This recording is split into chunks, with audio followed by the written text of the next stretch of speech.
computer that's not a computer, the iPad. I think that's how Apple marketed it just a few years ago, if I'm not mistaken.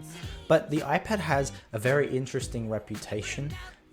People say that they can switch and completely get rid of their laptop, go to an iPad, and then there's other people who don't see really the point in iPads. They see it as a bigger iPhone.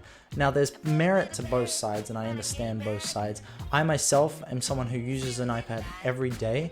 I haven't quite got to the point of replacing my laptop with it because I still use my Mac for a lot of things, but I definitely see the use cases and the importance of how the iPad is a very good tool no matter who you are. So this video is going to try and help you to see if you should get one, because I do think they're a very good tool for literally anybody to use. Obviously there's a lot of iPads in the lineup and there's a lot of use cases you can use them for. Now before we get to every individual model of the iPad, I want to talk a little bit about different use cases that you might use it for. So you can have a very basic use case. You don't need an iPad to do creative things or video edit or photo edit. You can literally just use it for media consumption. You can watch movies, Netflix, Disney Plus, that sort of thing. You can play games on it. If you have Xbox Game Pass, you can stream games to your iPad. Writing notes, if you're in school or doing courses, basic writing notes. If you can get keyboards, hook it up Bluetooth or have one of the Apple keyboards that comes with the iPad. That you can buy with the iPad, doesn't come with it. It's Apple, you have to buy everything separately. Also you can get, again, it doesn't come with it, Apple Pencil. You can write things, you can sign documents, you can write physical notes, which I do love doing myself. Very basic tasks, web browsing as well. All of these things, they're very basic things that most of us will do. With an iPad, you get that extra screen size that's bigger than your phone. You get the Apple Pencil, which makes it a lot easier. And if you want to switch between typing and using the pencil as well, you can have that. But it's convenient and portable. Having the smaller form factor, because again, iPads generally, except for getting to the bigger pro models, are smaller than laptops, but they still have a big enough screen size to be very convenient in all of its use cases. You can see everything much better, but again, you're not complaining that it's not as big as a laptop. Take this little clip, for example, of how just someone who doesn't do video editing, photo editing, anything like that, they just use it for everyday use. I use my iPad every day for things like Zoom, FaceTime, listening to music, watching videos, watching Disney Plus, making me entertained while I'm doing cooking or the dishes, stuff like that. It's definitely nice to have an iPad.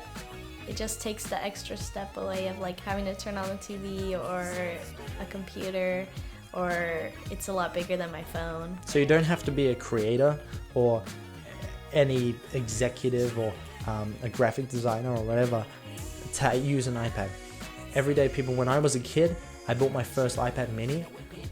I had so much use for that thing. I still used it every day. Even when I was in school still, used the iPad every day. I brought it with me to school. But now saying that, as you do get up to someone who uses a computer or their phone to take photos and edit them, video editing, graphic design, like I mentioned, all of these things, they're getting more into the pro territory. But these devices can handle it. The reason you see a lot of people going to iPads replacing their laptop is because they are very powerful in the way that they can complete these tasks.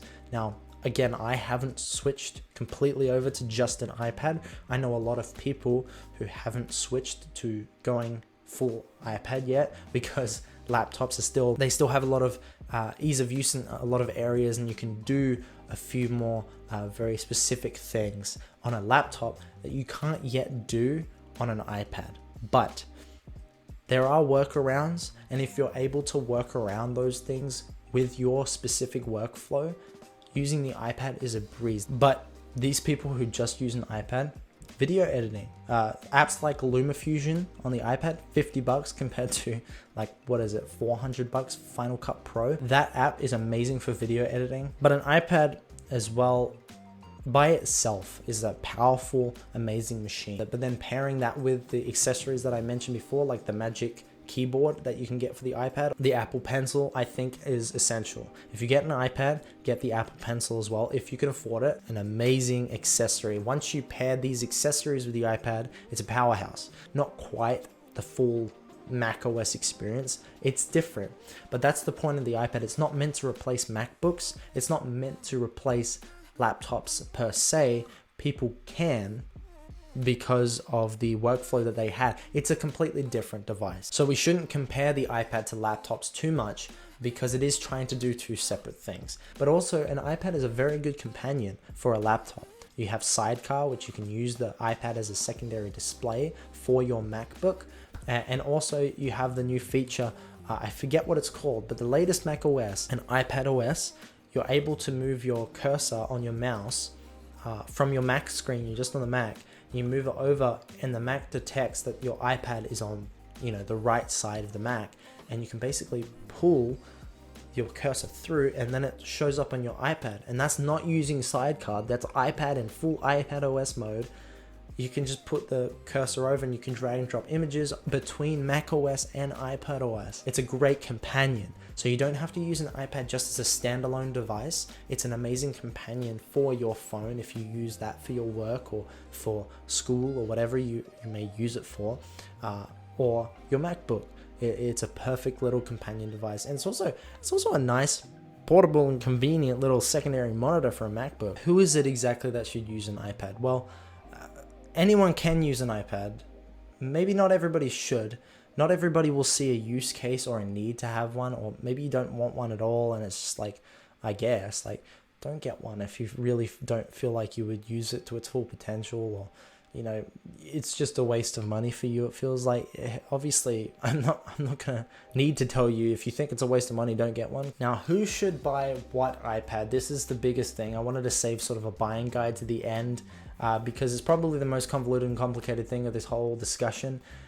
There's so many different types of iPads. It can be hard to explain to people which one who should buy. So first of all, we have the baseline iPad. That is the cheapest iPad that you can possibly get. Still has the home button with a fingerprint sensor on it. Now this, I would say, for more baseline users, people who like to watch media on their iPad, who like to play games on their iPad. Maybe even if you get because you can get the Apple Pencil, the first generation with this iPad, if you take notes or do web browsing and the odd basic video or photo edit here and there, because you can do very basic stuff. You can also still get a keyboard with this iPad, so you can have a little bit of a setup with it, but for more basic tasks, and if you go to school, having one of these iPads is very cheap. It's very light on the budget. The next one up is the iPad mini.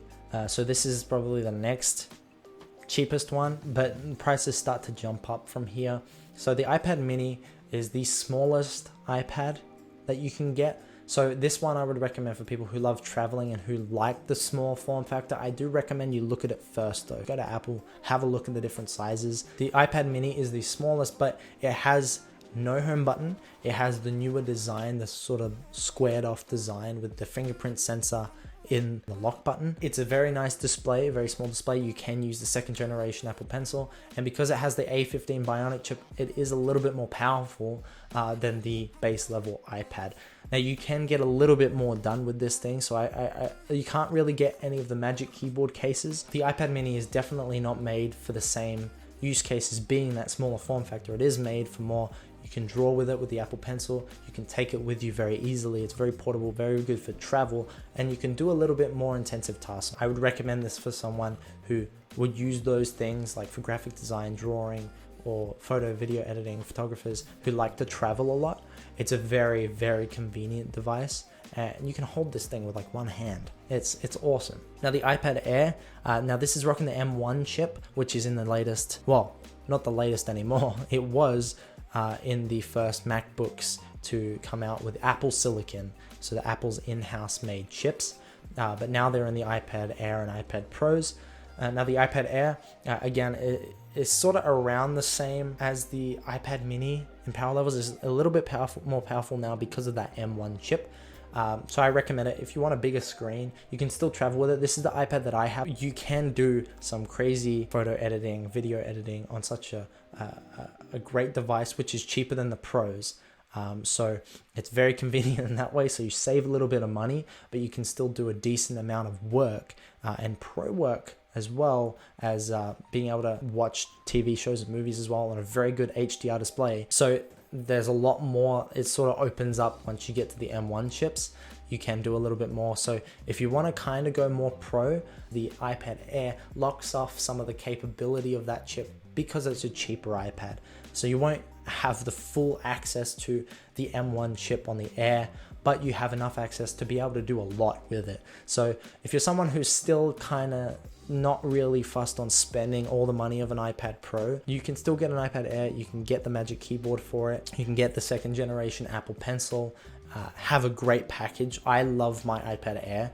I recommend it to a lot of people who want to really do more with their iPad but have a smaller budget. Just save up for the Air. But saying that, the pros are very convincing.